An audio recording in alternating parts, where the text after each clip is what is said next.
तब धर्मेंद्र जी कहीं ना का हाल बा? ठीक बा। गाना उना लिखाता? हाँ गाना लिखाता है, एगो गाना लिखाएला साँझ के रिलीज हो जाई। हाँ अच्छा आज के हाँ।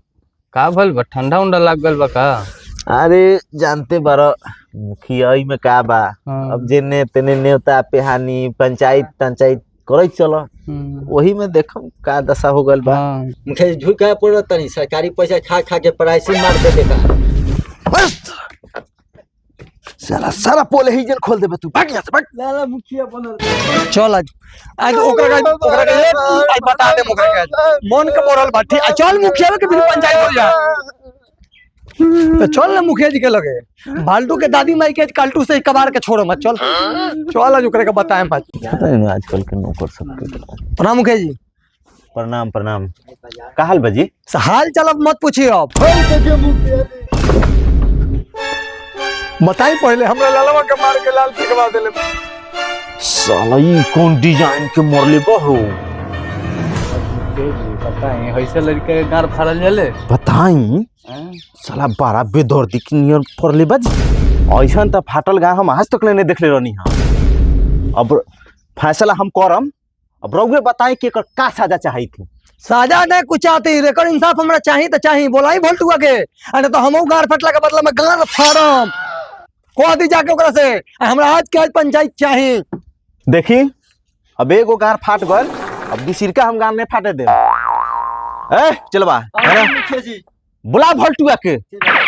आहा तो एकर मतलब ये भइल कि केकरो के मार के गोड़ तोड़ दो और प्लास्टर करवा दो।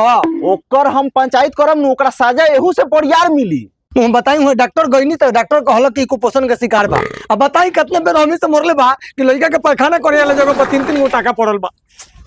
हमरा एकरा इंसाफ चाहिए हम कुछ नहीं की जानत। सुनी ने एकर इंसाफ होई आ उहो काजू और पिस्ता बादाम के पैसा उनका से हगवाए समझनी कि नहीं। लेकिन कहे के मतलब बा कि अब फाटा फाटी नहीं चली उनकर व्यवस्था ऐसे बेसी आर्थिक दंड दियाई जे करो कहीं ओकरा से उ पैसा होगी दू काजू पिस्ता बादाम से के होगी से इलाज के पैसा होगी और ऊपर से हार जाना। अच्छा देखा थी कि राहुल कितना पंच आके हमारे पंचायत सुलझावत बा। मोहनो के पंचायत में मुंह देखा भर रहे हमरा पंचायत में मुंह देखा ना होए के चाहिए। देखा तेलचट भाई तनिको सानी मुंह देखावल ना होई ई बहुत बहुत बड़ा अपराध कैले बहू। अपराध बा भाई धर्मेंद्र भाई बहुत खतरनाक चीज कर ले बनू। ऐसा फाटल गार देख रहे रहुआ कभी तने ऐसा नहीं होई एकदम फालतुआ होई था उनके के हम गान में बांस को के खड़ा कर दे यही जान यही दूरा पर। अब बताई कि हमर काम धंधा बंद बा है खड़वास में हमरा लगे पैसा नहीं के अभी एकरा के खाली बंडेज बनवा के ले आइल बनी खून रोकत बा। ठीक बा तो ओकरो इलाज के खर्चा दी बढ़िया से बढ़िया एम्स में जाके इलाज करई है ओकरो इलाज के खर्चा दी। बैठी बैठी बैठा बैठा होने चौकी पर बैठा। अब वो बैठ सब मरचाई के पेड़ सुगल बताव कुछो दिन नहीं भइल तले सुगल मुखिया जी बुलावत बा काहेला रे चलो ने पूछिया का कुछ काम होइन का। हां चल चल चल मुखिया जी में चल का उनको काम आ गइल। बनत हाँ बनता खाएम। चलो चलो मुखिया जी बुलावत हो कुछ बात हुई का। गलती है पूरा गलती है क्या? मान ली कि कोनो गलती ये कहले होके लेकिन प्रणाम मुखिया जी। प्रणाम मुखिया जी। प्रणाम प्रणाम प्रणाम प्रणाम। का भालटू हाँ बोली ये हम का सुनता नहीं हो काची मुखिया जी मतलब ये सब होई आय का कोई नहीं है बताऊ कि तेल चटवा के बेटा के मार के तू गार फाड़ देले हो वो कौन तरीका से मरले हो? उ ठीक बा उ आय वो का कहले बा का कइले बा हां बहुत बड़का घटना कइले बा। ऐसा का घटना कर देलक कि गार फाड़ देल तू ओकर मार के? सुनी मुखिया जी हम बताओ तनी उ का कइले बा। ठीक बा बतावा। हर पपीता पर जाके चोहर के तुरंत बारात के सुनले नहीं मुखिया जी रउए फैसला करी। अरे फासला गोल घिउरा के तेल लेवे रोड के कह देनी नु कि गार का बदला हमें कर गार फाड़म पंचायत की बात हम काम नहीं समझिए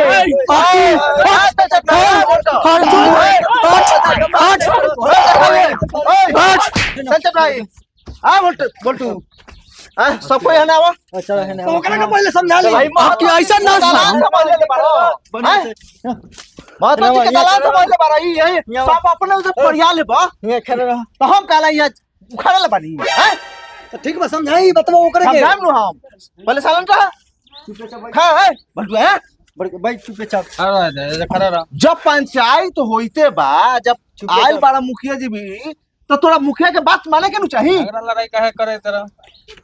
बैठा धर्मेंद्र जी। अब पहले हम जोन बात कही थी, पहले बात सुनो, ठीक बा? है बोलटुआ, खड़ा समझा दो करा के। ठीक बा। बतावा धर्मेंद्र भाई, कहे के मतलब बा कि गलती तो दोनों पक्ष के हइये बा, लेकिन ज्यादा गलती हाँ ज्यादा गलती कइला भलटुआ के बा। इनका गार ने फोड़े के चाहिए लेकिन हाँ तो कहे लड़का बा दो चार चमेटा मार के हटा दे। हाँ हाँ हाँ तो अब तो हम सुन ले जी मुखिया जी। तो तोहर तो गलती ज्यादा बा, माने थी कैसे कि तोहर पपीता टूटल आ तू धोए ले तो पपीता तो तू अपन सब्जी बना के खा जेबे, लेकिन होकर जोन गार फाटल बा ओकर कौन उपाय बा? तो ई बताओ कि जैसन ओकर गार ली हो वैसन तो तू बना के नहीं दे सकल? दे सकल तो बताओ, आ नहीं तो दहू, नहीं तो ऊ तेचट भैया खिसियाल बा, बात समझ लो। आ हम चाहे थी कि बढ़िया से अगर इंसाफ हो जाए दोनों पक्ष में, दोनों पक्ष के। तो कहे के मतलब बा कि प्लास्टिक सर्जरी करावेला पड़ता हो भाई बड़का हॉस्पिटल में, बिना प्लास्टिक सर्जरी कराले धर्मेंद्र भाई बढ़िया होए वाला नहीं थे। तो इनका तो लागी अब जहाँ उ जाई, दिल्ली जाओ चाहे विदेश जाओ, आ तोहर एक प्लास्टिक सर्जरी करावे के बा, अने तो ओकरा बाद के जिम्मेवारी हम नहीं खी, ओकरा उतना पैसा तोरा भरे के पड़ी। पंचायत के ये फैसला बा। अब तू गार बेच के देबो कि खेत बेच के देबो, ई तोरा ऊपर निर्भर बा। मुखिया जी हम तो गरीब अपने ही, हम पैसा कहाँ से लिए? मारे के बेरा नु सोचे के चाहे कि गरीब बारा के अमीर, खून देखावे लगला ते कि हम होई बड़का हैं। अभी ठंडाई धले हवा हैं, अगर नहीं देतो तो एकरा के टांग के मरिए, जे करेला हो तो से करिए। अरे तो का भरोसा बा कि कब पैसा दिया कहिया दे दी तू इलाज करावा ने, इलाज के सारा खर्चा एकरा दी आ देवेला पड़तई, ठीक बा? हाँ गान मारा के दी कि खेत बेच के दी, ई समझी नू। अरे खेत बेच के नहीं, भालतू के जाके दुआरी हम काल्टू से जोता, हम बिहान में मिलल पैसा तो ठीक बा, पैसा नहीं मिली तो जोत दी है। यही बात को हम जाई थी अभी। ठीक बा, जा अभी हॉस्पिटल लेके जा 500-1000 रुपया दी, कम से कम बंडेज करवाई। चलो ठीक बा, मैं अथी बोल दी थी। चलो बा दे दिया पैसा, ठीक बा? निकल निकल, तू भी निकल निकल निकल। ऐसा झगड़ा करे देखा था।